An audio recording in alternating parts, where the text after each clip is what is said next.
आप देख रहे हैं नेट्रिक न्यूज, साहस सच कहने का। बीजेपी को चुनौती दे सकते हैं इस बार? बीजेपी को तो चुनौती पक्का है कि तो ये यहाँ से बीजेपी का सफाया है। चंद्रशेखर भाई के अंदर ही कुछ ऐसी छवि देख रहे हैं जो कि हमारे साथ लीडर हमारी हर सुख दुख में खड़े होने की क्षमता रखता है इस टाइम। बीजेपी तो अब इसका सफाया होने वाला है। जैसे कि आप हरियाणा में देख रहे हैं, जो बीजेपी के जो बड़े बड़े मेन उन्होंने पद का इस्तीफा दे दिया है। मतलब स्थिति इतनी खराब हो चुकी है, ये बीजेपी को शासन करते करते यहाँ पे 15 से 20 साल हो चुके हैं, लेकिन उसके बावजूद भी यहाँ पे इतना कोई खास कार्य हुआ नहीं है। ऐसे कैंडिडेट खड़े करे हैं जो गाजियाबाद के नहीं है, दूर दूर के हैं, जिन्हें को यहाँ जानता भी नहीं होगा। बहन जी अब स्ट्रॉन्ग नहीं रही हैं? वो उनकी पावर अब वो उनकी बात नहीं रही है, उनमें पावर उनकी दिखाई नहीं दे रही है कहीं जमीन स्तर पर। आपके अनुसार आजाद समाज पार्टी कितने सीटों पर चुनाव जीत रही है? भाई मेरे हिसाब से तो पूरी 10 की 10 ही जीतनी चाहिए, जिस तरीके से चंद्रशेखर भाई मेहनत कर रहे हैं हर जगह जाकर। नमस्ते, मैं शुभम और आपने देखना शुरू कर दिया है नेट्रिक न्यूज। आप सभी को पता है हाल ही में लोकसभा चुनाव का परिणाम आप लोगों के सामने आया, जिसमें आपने देखा होगा किन किन पार्टियों ने कितनी सीटें जीती। अब इस लोकसभा चुनाव के बाद उत्तर प्रदेश में उपचुनाव होने वाले हैं। ऐसी लगभग 10 विधानसभा सीटें हैं जहां पर उपचुनाव होने वाले हैं। ऐसी एक सीट है गाजियाबाद विधानसभा सीट। सभी राजनीतिक पार्टी अपनी भी तैयारियों में जुट गई, हालांकि अभी प्रत्याशी की घोषणा नहीं हुई है। आप मेरे पीछे देख सकते हैं तमाम लोग मौजूद हैं। सभी गाजियाबाद के निवासियों से बातचीत करते हैं कि इस बार के जो उपचुनाव में क्या खेल होने जा रहा है, भाजपा की कितनी सीटें आएंगी, घटेंगी या बढ़ेंगी। क्या नाम है आपका? मेरा नाम वीके जाटव है। आप मुझे एक बात बताइए, आप गाजियाबाद के निवासी हैं और गाजियाबाद को भाजपा का गढ़ कहा जाता है। गढ़ होने के बावजूद भी क्या गाजियाबाद की व्यवस्था से, सांसद से, विधायक से आप खुश हैं? नहीं, देखो आप यहाँ अगर निकलोगे तो इतने गड्ढे मिल जाएंगे आपको। इस तरह का यहाँ पे विकास होता है और रोज़गार तो देखो है ही नहीं कहीं पे भी। अगर रोज़गार ढूंढने जाओगे तो युवा बहुत इस टाइम परेशान है रोज़गार चक्कर में। और मतलब स्थिति इतनी ख़राब हो चुकी है, ये बीजेपी को शासन करते करते यहाँ पे 15 से 20 साल हो चुके हैं, लेकिन उसके बावजूद भी यहाँ पे इतना कोई खास कार्य हुआ नहीं है।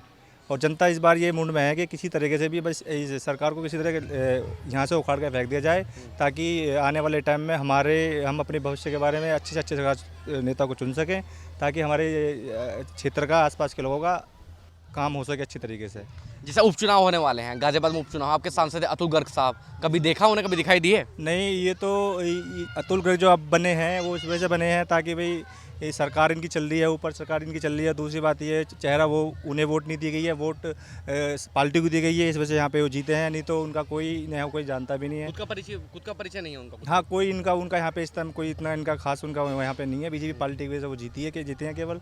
और यहाँ पे आज तक उन्हें शायद के लोग आसपास के जो क्षेत्र के जो लोग हैं उन्होंने उनको शायद सही तरीके से जानते भी नहीं होंगे, ना उन्होंने किसी को देखा होगा। उनका जो आप देखो दौरा वौरा कहीं करते हो सुना भी नहीं हो, देखा भी नहीं होगा जाते। अब मुझे आप एक बात बताइए, बहुजन समाज में 2 पार्टी हो गई हैं अब, एक आजाद समाज पार्टी है, एक बीएसपी पार्टी है। दोनों में से कौन बेहतर आपके लिए? देखिए, हम तो पहले से ही बीएसपी पार्टी के रहे हैं, लेकिन अब हमें कुछ सोचना पड़ रहा है। जो अभी उस टाइम उभरते हुए चेहरे जो हमारे सांसद हैं चंद्रशेखर आज़ाद जी, उनके बारे में लोग सोच रहे हैं, विचार कर रहे हैं और उनको वोट उनकी तरफ आकर्षित भी हो रहे हैं और लोग उन्हें बहुत अच्छी तरह पसंद भी कर रहे हैं। तो अब सोचते हैं लोग कि भाई अब बदलाव, बीएसपी हमारे जो समाज के जो लोग हैं वो सोचते हैं कि बदलाव थोड़ा बहुत चाहिए, क्योंकि हमें स्ट्रॉन्ग लीडर चाहिए, जो हम चंद्रशेखर के रूप में देखना पसंद कर रहे हैं। बहन जी अब स्ट्रॉन्ग नहीं रही हैं? वो उनकी पावर अब वो उनकी बात नहीं रही है, उनमें पावर उनकी दिखाई नहीं दे रही है कहीं जमीन स्तर पर। हमारे लोग, हमारा समाज जो इस चीज़ से को लेकर बहुत ज़्यादा परेशान है, लेकिन बस यही है कि अब जो हमारे युवा जो लोग हैं वो अपने चंद्रशेखर भाई के अंदर ही कुछ ऐसी छवि देख रहे हैं जो कि हमारे साथ लीडर हमारी हर सुख दुख में खड़े होने की क्षमता रखता है इस टाइम। अरे चंद्रशेखर आज़ाद में सबसे अच्छी बात आपको क्या लगती है अभी तक? सबसे अच्छी बात ये लगती है उनको किसी चीज़ के बारे में पता लग जाए, वो क्षेत्र के लोगों के लिए अपने जैसे भी हो सकता है क्षेत्र के लोग जाके खड़े हो जाते हैं, उनकी मदद करते हैं जो भी उनको हो सकता है। फिलहाल तो अभी सांसद ही हैं वो, और सांसद होने के बावजूद उससे पहले भी उन्होंने वो काम कर रहे हैं, अब भी फिलहाल काम कर रहे हैं। सांसद की थोड़ी पावर मिलने के बाद थोड़ी और ज़्यादा काम करेगा, उन्हें थोड़ा सा और उन्हें सपोर्ट मिल जाए तो आने वाले टाइम में वो हमारे अच्छे लीडर बन सकते हैं। मेरा तो ये मानना है। आप भी चाहते हैं वो लीडर अच्छे बने? बिल्कुल, जो युवा लोग हैं वो सब चाहते हैं कि अच्छा लीडर अच्छे हैं, वो हैं भी अच्छे लीडर, और वो और अच्छे लीडर बन सकते हैं अगर हम जैसे लोग उनका समर्थन सही तरीके से करें। आने वाला भविष्य कहाँ देखता है चंद्रशेखर आज़ाद का? हम तो देखो जी, अभी तो कुछ कह नहीं सकते, लेकिन हम तो ये चाहेंगे, हमारा जो लीडर है प्रधानमंत्री बने, हम तो ये चाहेंगे। ठीक है, आपका क्या नाम है? गोपाल शाह। आप मुझे एक बात बताइए, आप तो खुद गाजियाबाद के निवासी हैं, इसको गाजियाबाद का गढ़ कहा जाता है। मेयर भाजपा के हैं, आपके पार्षद भाजपा के हैं, विधायक भाजपा के हैं, सांसद भाजपा के हैं, लेकिन जब मैं व्यवस्था देखता हूँ पूरे गाजियाबाद वगैरह भ्रमण करेंगे, कभी घूमेंगे, तो आपको लगता है कि गाजियाबाद का गढ़ कहना उचित है, इसको भाजपा का गढ़ कहना सही है उसको? भाई देखिए, ऐसा है, बीजेपी तो अब इसका सफाया होने वाला है। जैसे कि आप हरियाणा में देख रहे हैं, जो बीजेपी के जो बड़े बड़े मेन उन्होंने पद का इस्तीफा दे दिया है। केवल किस लिए? क्योंकि बीजेपी में जो नेता हैं वो सिर्फ पैसों वाले हैं, जिसके पास ज़्यादा पैसा उसको लीडरशिप। अब देख रहे हैं, आप जम्मू कश्मीर में भी देख लिए, कईयों ने इस्तीफा दे दिया, पार्टी छोड़ दी, अब वो निर्दलीय लड़ रहे हैं चुनाव। किस वजह से? क्योंकि उन्हें मोटी ऐसी आसामी चाहिए जो चुनाव लड़ सकें, ठीक है ना, पैसा चाहिए ना। तो और जैसा कि आप गाजियाबाद के कह रहे हैं अतुल गर्ग जी, तो वो तो आज तक किसी ने देखा नहीं होगा।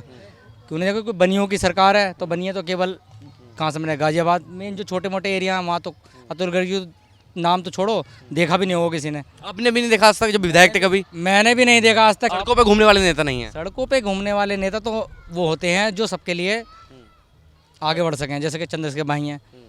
जब अब तो सांसद बन गए हमारे भाई, जब नहीं थे तब भी देखिए हर जगह जहाँ भी कोई समस्या हुई है तुरंत तुरंत आगे खड़ा होना, हर किसी की समस्या का समाधान देखना कि किस तरीके से उस समस्या का निवारण हो सके। चंद्रशेखर भाई हैं, जैसे कि उपचुनाव की तैयारी कर रहे हैं, तो उनको लगता है बीजेपी को चुनौती दे सकते हैं इस बार वो? बीजेपी को तो चुनौती पक्का है कि तो ये यहाँ से बीजेपी का सफाया है।